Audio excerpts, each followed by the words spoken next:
Bonjour. Ça va bien? Je ne sais pas si vous êtes amateur de musique. Merci à l'équipe.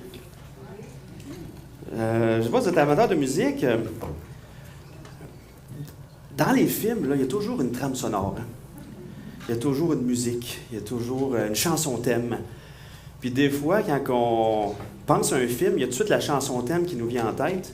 Ou quand on écoute une chanson thème d'un film, puis on l'écoute à la radio, on pense tout au film qu'on a vu. Et souvent, dans les mariages, hein, il y a des petits jeux même comme ça. Hein. On écoute lors de la cérémonie, là, pas la cérémonie, mais la célébration après, il y a souvent un petit jeu. On entend une chanson, et puis là, les gens, il faut se dire « Ah, c'était le film le plus vite possible » et tout ça, puis la table gagne quelque chose. C'est le fun, ces jeux-là, hein?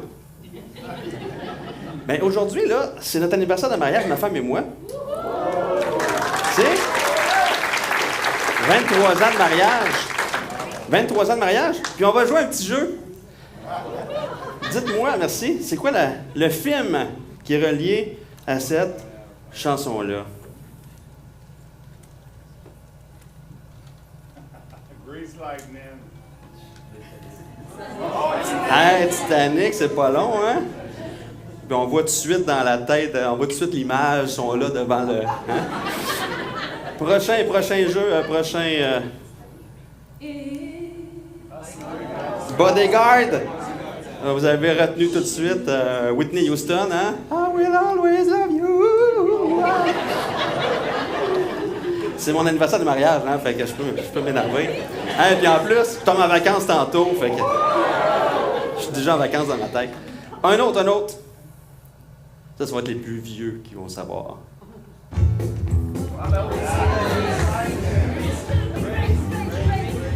Hein, on pourrait continuer comme ça, on aurait bien du fun. Mais c'est pas ça l'objectif du message.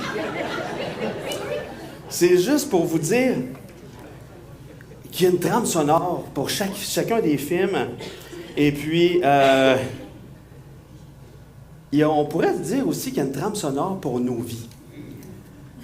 S'il y avait une chanson écrite sur notre vie, la trame sonore de notre vie, que ça pointerait vers quelque chose qui sort soit de notre bouche tout le temps ou qui nous caractérise, ça serait quoi la chanson?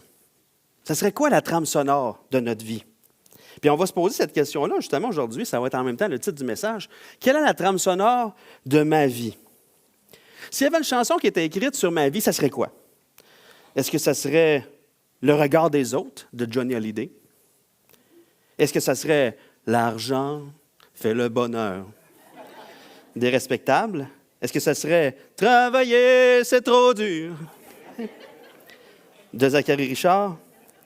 Ou bien Où t'es, papa, où t'es? Où t'es? De Stromae? Ou Les Cancans de Jacques Brel? Ou La médisance d'Édith Piaf? Ça serait quoi la trame sonore de ma vie?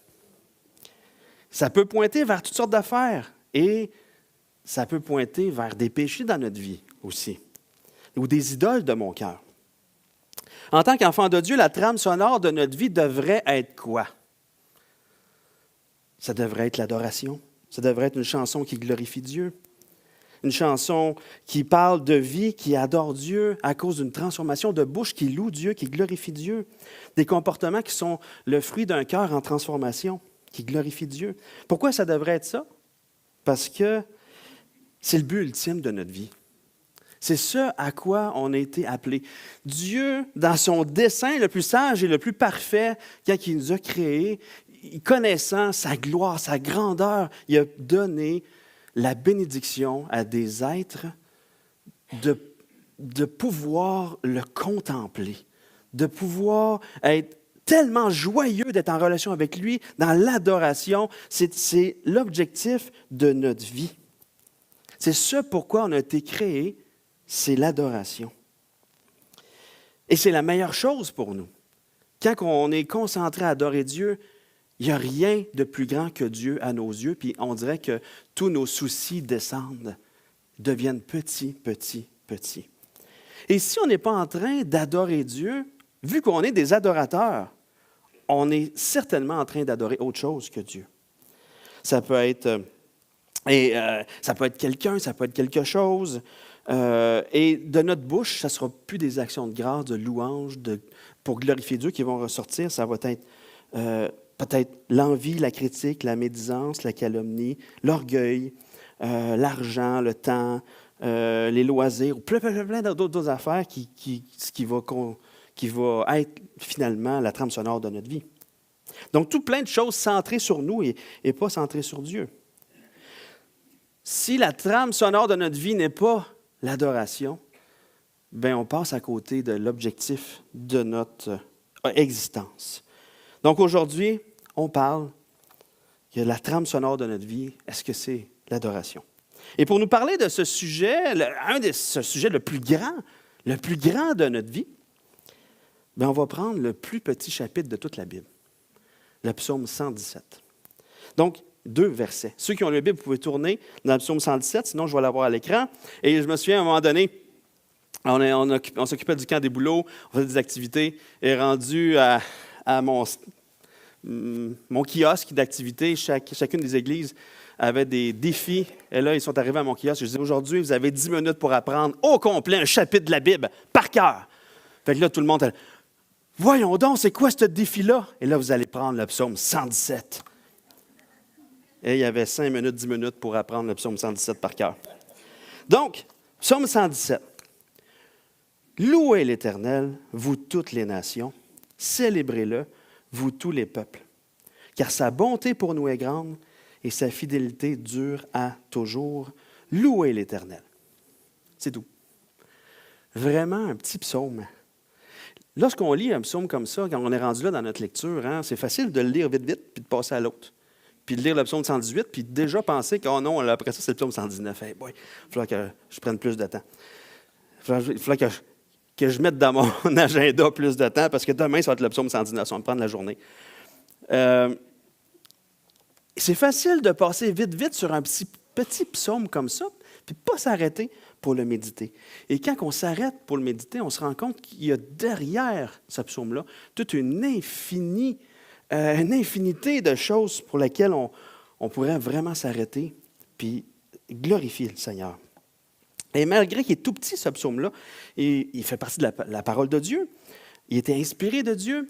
Et il fait partie des 6 psaumes qui étaient chantés dans les grandes fêtes juives de l'époque. Par exemple, à Pâques, lors de la Pâques, les Juifs chantaient les psaumes 113 à 118. Donc, ils chantaient le psaume 117 qui était là. Et même de mon père, après avoir chanté les cantiques, ils se rendirent à la montagne des Oliviers. Donc, on est quasiment certain que Jésus, la nuit où il a été livré, il a chanté ce psaume-là. Donc, il nous parle de quoi, ce psaume-là? Il nous parle d'un impératif. Louer l'Éternel. Et c'est ces 2 points-là qu'on va voir aujourd'hui. L'impératif de louer l'Éternel, verset 1, et le verset 2, qui nous parle des raisons de louer l'Éternel. Donc, commençons avec l'impératif de louer l'Éternel. Verset 1. Louez l'Éternel, vous toutes les nations, célébrez-le, vous tous les peuples. Ici, dans ce psaume-là, l'adoration est dirigée vers qui? Vers l'Éternel. Donc, l'Éternel est l'objet de notre adoration. Et louer l'Éternel, ça veut dire le célébrer, le faire briller, le glorifier, le vanter.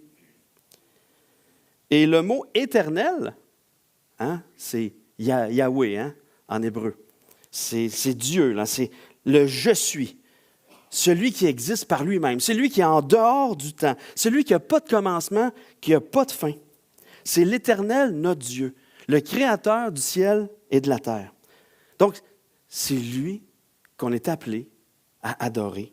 C'est lui qu'on est appelé à louer. Et lorsqu'on parle de l'Éternel, souvent on peut avoir de la difficulté à s'imaginer de sa grandeur, à quel point il est grand.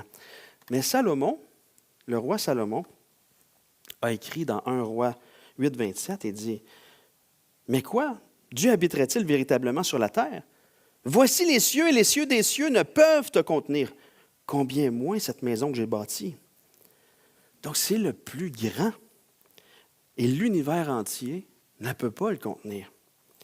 ne peut pas contenir toute sa gloire, tout son poids, toute sa...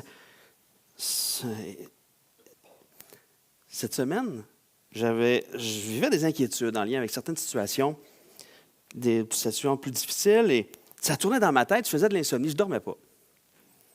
Puis là, je me réveillais à 2 heures du matin, puis ça tourne. Puis là, j'ai beau remettre ça sur le bureau du Seigneur, puis je la reprenais. Tu sais. Ça retournait dans ma tête. Et tout à coup, je me suis mis juste à réfléchir sur la grandeur de Dieu, puis juste l'aspect à quelle vitesse tourne la Terre autour du Soleil. Juste ça, c'est vraiment impressionnant quand on pense à ça. Tu sais, nous autres, on pense, OK, on est là, on ne bouge pas, tout ça, mais savez-vous que juste la Terre qui tourne autour du Soleil, là, c'est 107 000 km/h. 107 000 km/h. Puis le Soleil, lui, le Soleil, lui, il tourne autour du centre de la Voie lactée. Là, on se rappelle que nous, on tourne autour de lui à 107 000 km/h. Lui, le Soleil, il tourne à 800 km/h. 800 km/h. Puis nous, on tourne autour. 800 000. 800 000 km/h. Pas 800, 800 000.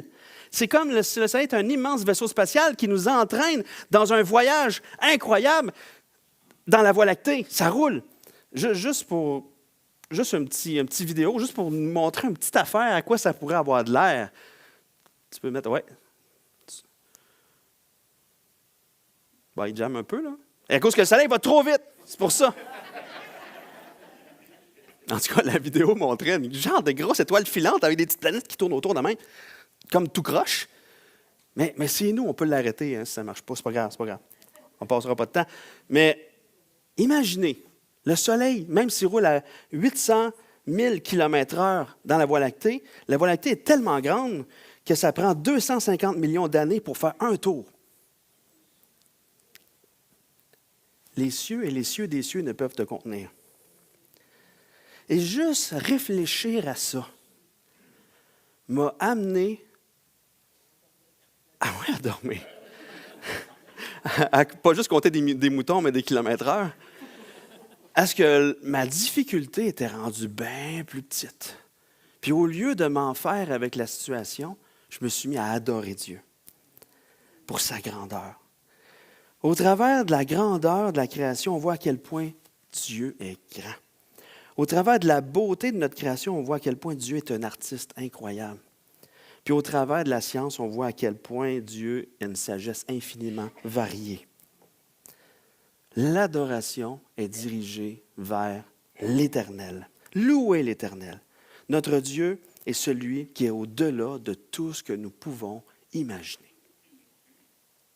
Maintenant, qui doit adorer? Là, on vient de voir, on adore qui?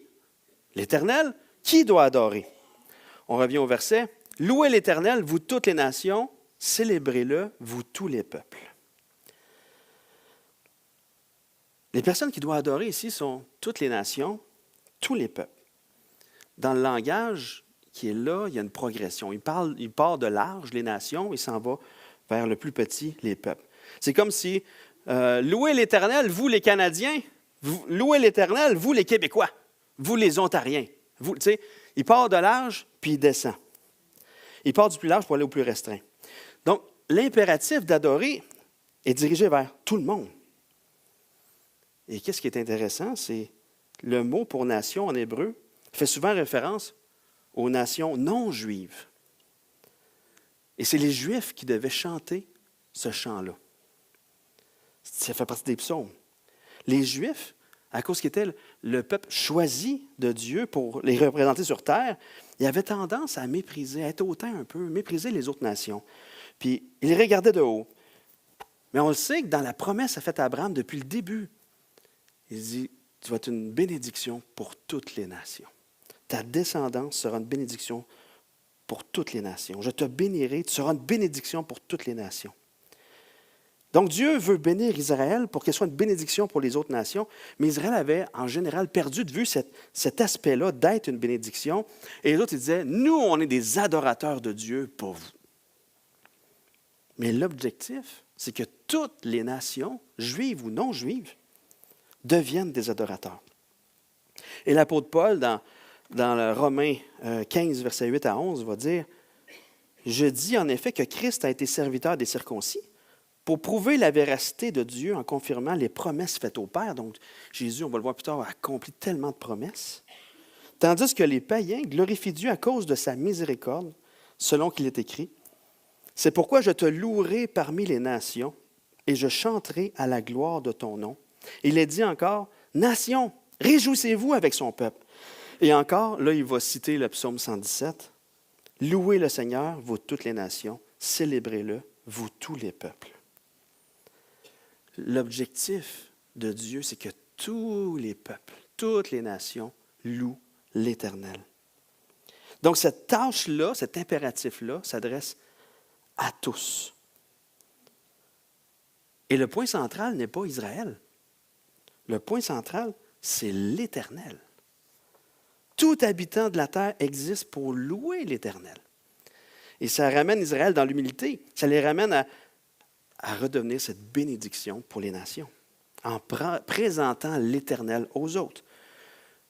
Notre existence a pour objectif l'adoration de l'Éternel. Et lorsque on réalise ça, ça vient changer toute notre vie. Et comme je disais tantôt, ça vient changer la grandeur de mes soucis. Ça vient enlever aussi tout mauvais motif de servir l'Église. Ça vient enlever notre orgueil, ça vient changer la manière dont je vois les autres. Ça vient détourner mes regards de sur moi, de sur mes objectifs reliés à moi, mes aspirations égoïstes, et tourner mes regards vers l'Éternel. Et ça vient me protéger de tomber dans la tentation de pécher contre Dieu. Donc, le fait que tous les habitants de la terre existent pour louer l'Éternel, ça m'amène aussi à regarder la mission autrement.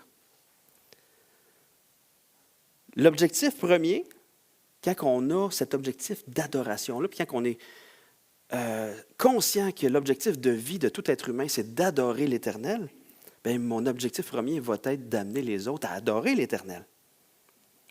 Vivre la raison pour laquelle ils existent. Parce que le point central, c'est l'Éternel.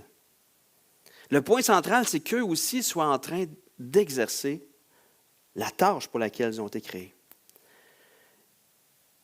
Et ça, des fois, on ne voit pas ça comme ça. Dans son livre « Que les nations se réjouissent, Dieu au cœur de la mission », John Piper dit ceci. « Le but suprême de l'Église n'est pas la mission. » Hein? C'est bien bizarre, ça. On parle toujours de mission. Attendez. C'est l'adoration. Si la mission existe, c'est parce que l'adoration n'existe pas. Je vais vous expliquer tantôt. Le but suprême est l'adoration et non la mission, parce que c'est Dieu et non l'homme qui est au cœur de toute chose. Lorsque cette période de l'histoire viendra à sa fin et que les millions de rachetés se prosterneront devant le trône de Dieu, la mission n'aura plus lieu d'être. La mission est une nécessité temporaire. L'adoration, en revanche, demeure éternellement. Une citation comme ça peut nous heurter. Mais fondamentalement, c'est vrai. Parce qu'il n'est pas en train de dire que la mission n'est pas importante. Mais la mission existe parce qu'il y a des gens qui ne sont pas en train d'adorer. La mission existe pour nous amener à présenter celui qu'il faut adorer, pour qu'eux aussi deviennent des adorateurs. Des fois, on peut avoir en tête seulement « Ah, mais ces personnes-là s'en vont en enfer. » Puis c'est correct, on a... C'est pas correct qu'ils s'en vont en enfer, c'est pas ça. C'est correct qu'on ait de la compassion pour les gens, qu'on ait de l'amour pour les gens. Oui, c'est bien correct. Mais l'objectif n'est pas l'être humain qui est central, c'est l'Éternel. Amener ces personnes-là à adorer Dieu. Si on adore notre Dieu nous-mêmes, ça va être notre motivation. Amener les gens à adorer Dieu.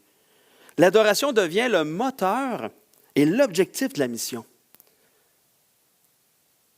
Pas seulement de la mission aussi, mais de toute notre vie. Si on se pose la question, est-ce que l'adoration est la trame sonore de ma vie? Donc, on vient de voir l'impératif de louer l'Éternel. Maintenant, c'est quoi les raisons de louer l'Éternel? Oui, tantôt, j'ai parlé de sa grandeur, du fait qu'il soutient toute la création, mais on pourrait penser qu'au travers du fait qu'il soutient toute la création, qu'il est super grand, que les cieux des cieux ne peuvent contenir toute sa personne, sa gloire, on pourrait penser que Dieu est lointain, que Dieu Ah, voyons, il ne va pas s'inquiéter d'une petite créature perdue dans les confins de l'univers. Mais non, si on lit le verset 2, on voit que Dieu s'intéresse à nous. On voit les raisons pour lesquelles on adore Dieu. Car sa bonté pour nous est grande et sa fidélité dure à toujours. Ici, sa bonté pour nous est grande. Le pour nous est important ici. Parce que c'est les Juifs qui parlent. Ils s'adressent à toutes les nations, tous les peuples. Ils chantent à Dieu ce psaume-là, mais en même temps, c'est un psaume qui s'adresse aux nations pour qu'il les amener les nations à adorer l'Éternel aussi. Pourquoi? Regardez notre vie. Regardez l'histoire de notre peuple. Regardez ce que Dieu a fait. Dieu est tellement bon. Dieu est fidèle. Sa fidélité dure à toujours. Regardez celui qu'on adore. Tout ce qu'on a, tout ce qu'on est provient de lui. C'est à cause de sa bonté, à cause de sa fidélité. Vous aussi, vous pouvez connaître ce Dieu-là. Vous pouvez l'adorer. Donc, ça ramène, c'est encore cette idée-là. Hey, n'oublions pas, on a été bénis pour être une bénédiction. Regardez la bénédiction qu'on a d'adorer notre Dieu. On veut vous présenter ce Dieu-là pour que vous aussi, vous puissiez goûter à la bénédiction d'adorer ce Dieu-là. Donc, c'est pour nous, à regarder notre vie, ça pointe vers quelqu'un. Ça pointe vers celui dont sa bonté et sa fidélité durent toujours. Et c'est écrit, car sa bonté pour nous est grande. Peut-être que dans votre version de Bible, il est écrit, car son amour pour nous est grand, ou bien sa miséricorde pour nous est grande. Bien, le mot hébreu pour ce psaume-là, dans ce psaume-là, qui pour sa bonté peut avoir le sens, oui, de bonté, amour, miséricorde, grâce, faveur, toutes ces choses-là. Tout ça, pour nous, est grand. Et sa fidélité dure toujours.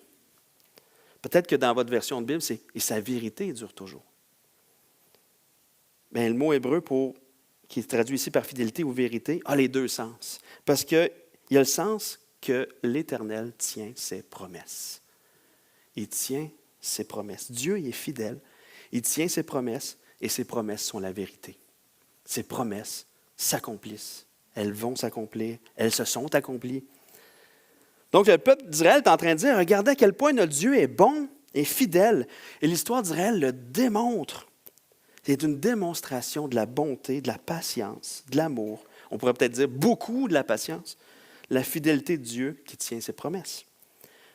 L'Éternel sur qui on peut compter. L'Éternel qui est complètement digne de confiance. Et lorsque les Juifs chantaient ça pendant la Pâque, ils devaient certainement se souvenir de lorsque Dieu avait dit, mettez du sang de l'agneau sur les linteaux. Hein? C'est cette histoire terrible où tous les premiers-nés en Égypte allaient mourir, sauf ceux qui étaient dans les maisons où il y avait du sang de l'agneau sur les linteaux. L'ange de la mort passait par-dessus et les premiers-nés restaient en vie. Ils devaient se souvenir de ça. L'Éternel a été fidèle. Faites ça, puis vous allez voir. Vos premiers-nés vont vivre. Qu'est-ce qui est arrivé? Toutes les autres sont morts, sauf ceux qui étaient dans les maisons où il y avait du sang de l'agneau. Dieu était fidèle. Sa promesse était véritable. Lorsque les Israélites marchaient dans le désert pendant 40 ans, Dieu était fidèle. Il les a nourris dans le désert avec la manne. Dieu accomplissait toutes ses promesses. Même lorsqu'il tombait dans le péché, Dieu accomplissait sa promesse. Il envoyait quelque chose, une malédiction. Puis au travers de ça, on voit encore la bonté de Dieu qui veut ramener son peuple parce qu'il les amenait à la repentance. On voyait la grâce de Dieu au travers de ça. Et donc, les Juifs sont là. Puis, regardez notre histoire. Notre histoire sert à démontrer la grande bonté de l'Éternel, la fidélité de l'Éternel qui dure à toujours.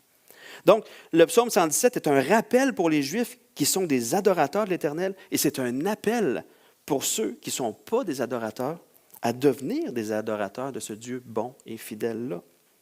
On est béni par l'Éternel pour bénir les autres et cette bénédiction, c'est l'Éternel, cette bénédiction-là. Et pour nous, aujourd'hui, en tant qu'enfants de Dieu, on peut s'approprier ce psaume-là. On peut se l'approprier, on peut dire, nous autres aussi, louez l'Éternel. Hey, tout le monde, célébrez-le.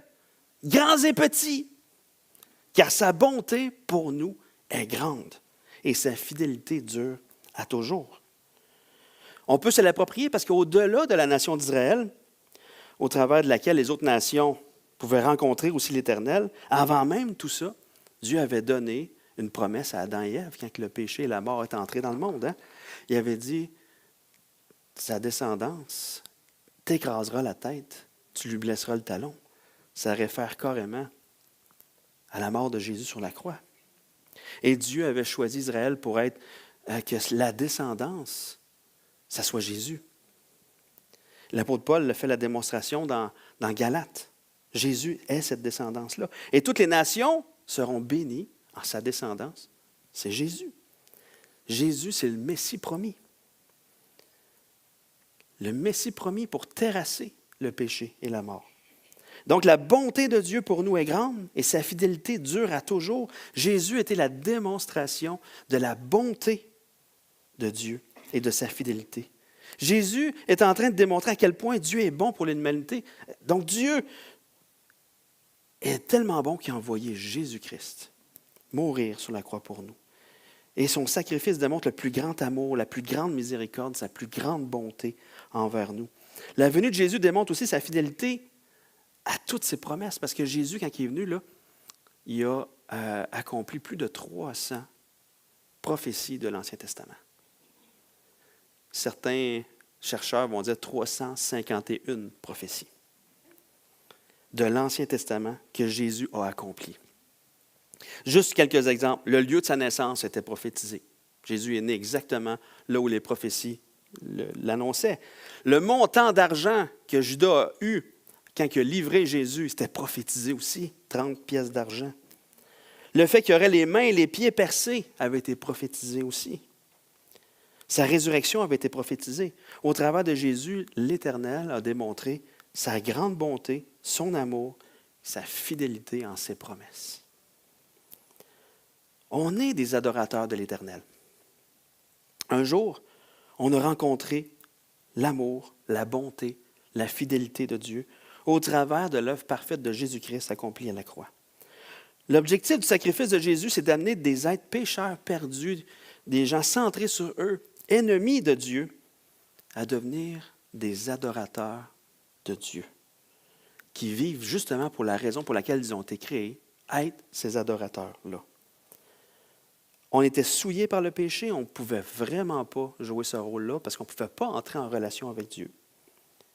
Le sang de Jésus nous purifie de tout péché et nous amène dans la présence de Dieu. Et si jamais tu es ici aujourd'hui et que tu n'as pas connu, tu n'as pas pris pour toi le cadeau que Jésus t'offre, du pardon de tes péchés, sache que Jésus t'offre le pardon. Il te l'offre, c'est gratuit. Son sacrifice a tout couvert. Mais pour que ça soit efficace dans ta vie, tu dois dire « Hey, je suis pécheur, je suis perdu. Tu es la seule solution. Je te demande pardon pour mes péchés. Puis je le prends pour moi par la foi, ce cadeau-là que tu m'offres aujourd'hui. » Il va faire de toi son enfant et tu vas devenir un adorateur du Dieu qui nous a tellement aimés, qui a envoyé Jésus-Christ accomplir fidèlement son plan de sauvetage pour nous. Et aussi, en mettant notre foi en Jésus, non seulement on devient des adorateurs dans notre vie sur terre, mais c'est juste un commencement. On va être des adorateurs pour l'éternité. Et Apocalypse 7, versets 9 à 12, la semaine passée, Serge nous a amenés au ciel. Nous, on s'en va encore un petit peu au ciel. Apocalypse 7, versets 9 à 12. Après cela, je regardais et voici, il y avait une grande foule que personne ne pouvait compter, de toute nation, de toute tribu, de tout peuple, de toute langue. Ils se tenaient devant le trône et devant l'agneau, revêtus de robes blanches et des palmes dans leurs mains. Et ils criaient d'une voix forte en disant, « Le salut est à notre Dieu qui est assis sur le trône et à l'agneau. » Et tous les anges se tenaient autour du trône et des vieillards et des 4 êtres vivants et se prosternèrent sur leurs faces devant le trône. Ils adorèrent Dieu en disant « Amen ». La louange, la gloire, la sagesse, l'action de grâce, l'honneur, la puissance et la force soient à notre Dieu au siècle des siècles. Amen. Ce psaume-là est une promesse aussi. Parce qu'un jour, toutes les nations, tous les peuples vont être là, en train de l'adorer. La fidélité de l'Éternel dure à toujours. Et cette prophétie-là qu'on vient de lire, elle va s'accomplir aussi. On peut être certain. Et juste pour nous donner un avant-goût de ce ciel-là où toutes les nations, tous les peuples vont être ensemble en train de louer l'Éternel, juste pour le fun, levez la main ceux qui sont soit pas nés au Canada ou d'origine autre que Canadiens, Français, qui viennent de la France. Là. Hein? Il y a des Français là. Je n'aimerais pas vos noms vu qu'on est... Toi, tu viens de où? Comment? États-Unis. Et la France ici, il y en a-tu d'autres?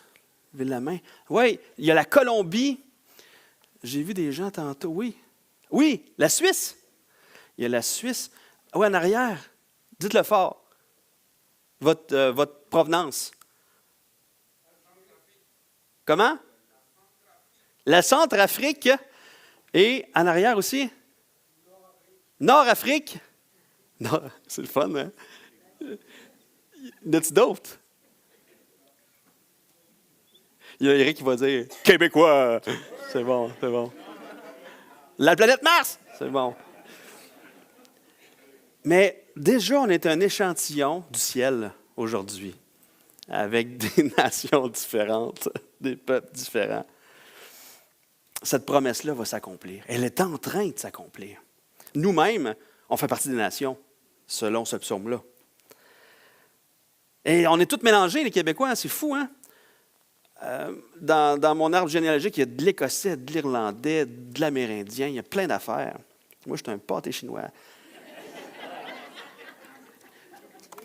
Quelle est la trame sonore de notre vie? Si on prend un temps cette semaine pour nous poser cette question, peut-être que ça va pointer vers autre chose que l'adoration de l'Éternel. Peut-être que ça va pointer vers moi, mes insatisfactions, mes peurs. Peut-être qu'en y réfléchissant cette semaine, ça va nous amener à confesser des choses à Dieu, à me repentir pour vaquer à l'adoration de mon Dieu. Et souvent, on est empêché d'adorer parce qu'il y a des choses qui sont à nos yeux plus grandes que Dieu. Des fois, c'est des personnes. Exemple, ton patron ne va pas bien, tu ne vas pas bien. S'il va mal, tu vas mal. S'il va bien, tu vas bien. C'est l'humeur de ton patron qui est en train de diriger ton humeur. Peut-être qu'à tes yeux, ton patron est au-dessus de Dieu. Dieu est stable. Dieu ne change pas. Si je me mets à adorer Dieu, peu importe comment mon patron va aller, je vais aller bien. Je vais aller bien. Demeurons les yeux fixés sur notre grand Dieu. Et pour nous aider, on peut à chaque matin se prêcher l'Évangile. À chaque matin se souvenir, « Hey, wow, Seigneur, t'as envoyé... C'est toi, tu es venu donner de ta vie pour moi. Merci. Merci, Seigneur. Puis tout ce que je peux faire, c'est par ta force. Seigneur, je veux vraiment te remettre ma journée puis marcher par ta force aujourd'hui. Et on garde les yeux fixés sur Dieu. Puis on va voir que notre humeur va changer, notre joie va changer. Et les autres vont voir ça. Ils vont dire, « Hey, qu'est-ce qui se passe dans ta vie? » L'Éternel comble ma vie. L'Éternel est pour moi rempli de bonté. Sa fidélité dure à toujours. Ma vie est enlignée à ce pourquoi j'ai été créé. C'est pour ça que je suis heureux. C'est pour ça que je suis joyeux. Donc, ceux qui ne connaissent pas Dieu vont être attirés.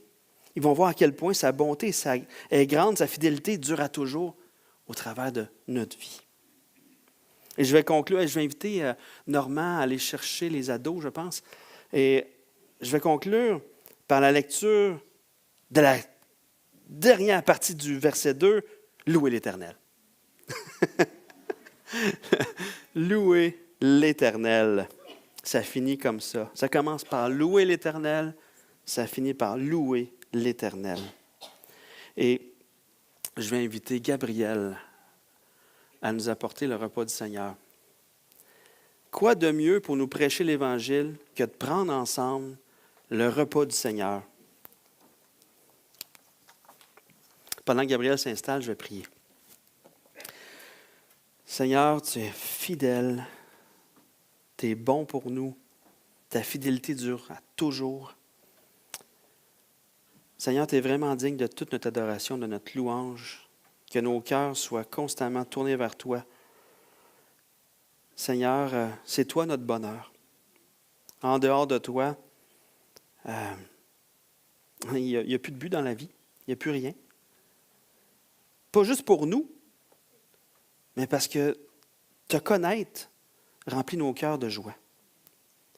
Et Seigneur, donne-nous de goûter à cette joie-là de plus en plus, à chaque jour.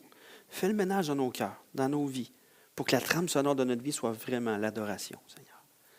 Et je te prie de bénir ce temps qu'on va prendre ensemble à se rappeler de ce que tu as fait pour nous au travers du repas du Seigneur. Amen.